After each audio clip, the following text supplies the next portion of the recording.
कोंडाजी बाबा डेरे, साधुबुवा गुंजाळ, वायकर महाराज किंबहुना अलीकडच्या काळातील राजाराम महाराज जाधव या महाराजांच्या नाही तर या संतांच्या जन्मानं पुण्यपावन झालेली आपली भूमी आहे असं म्हटलं तर या ठिकाणी अतिशयोक्ती होणार नाही।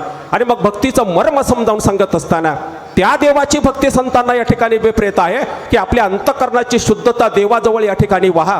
काम, क्रोध, लोभ, मोह, मत्सर आणि अहंकार या षड विकारांची निवृत्ती तुमच्या अंतःकरणातून ज्या वेळेला बाहेर पडेल, देव निश्चितपणानं समजण्याची भूमिका तुमच्या शाश्वत मनाला या ठिकाणी समजून येईल, त्यावेळेला भक्तीचं मर्म तुम्हाला या ठिकाणी समजल्याशिवाय राहणार नाही। मग कशा प्रकारची भक्ती नक्की संत तुकाराम महाराजांना या ठिकाणी अपेक्षित आहे? आपण सगळी मंडळी आळंदी पंढरीची वारी करणारी माणसं आहोत। वर्षातून एकदा आषाढी कार्तिकेला आपण पंढरीच्या पांडुरंगाचं दर्शन घ्यायला जातो। पायी प्रवास जर त्या ठिकाणी असेल तर 18 दिवसामध्ये आपण त्या ठिकाणी पंढरपूरला पोहोचतो।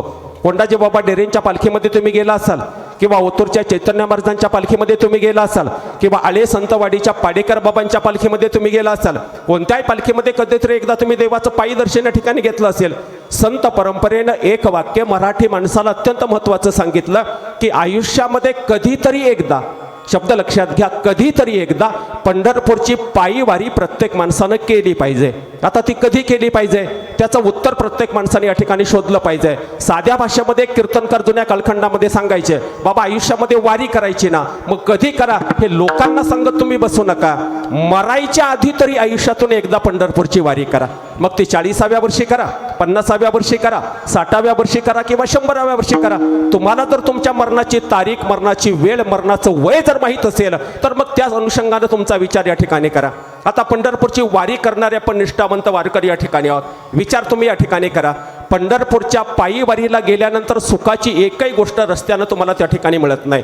तुम्ही घरामध्ये संध्याकाळी 8 वाजता लाईट लावता, किचनमध्ये स्वयंपाक त्या ठिकाणी तयार असतो, कोणीतरी घरामध्ये 2 ताटं समोर त्या ठिकाणी ठेवतं, फ्रीजमधलं फिल्टरचं पाणी तुमच्या समोर ठेवतं, पंचपक्वानाचं ताट तुमच्या समोर त्या ठिकाणी आहे, गरम झालं तर AC लावला जातो, फॅन त्या ठिकाणी लावला जातो। ही सुविधा रस्त्याच्या वाटेवरती तुम्हाला मिळते का? वारीवर आहे, वारीमध्ये अशा प्रकारची सुविधा मिळत नाही। रस्त्याच्या कडेला कुठेतरी त्या ठिकाणी वारी थांबलेली असते, पाण्याचा टँकर एका बाजूला असतो, गरम झालेलं पाणी प्यावं लागतं, रस्त्याच्या कडेला पंक्तीला बसावं लागतं, रस्त्यानं गाड्यांची वाहतूक त्या ठिकाणी चालू असते, रस्त्याचा फुफटा आपल्या पत्रावळीमध्ये त्या ठिकाणी येतो, पण तो प्रसाद गोड आहे।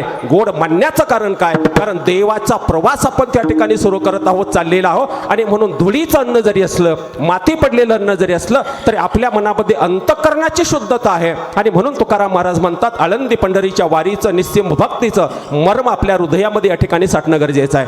आणि म्हणून कधीतरी पायी वारी एकदा केली पाहिजे।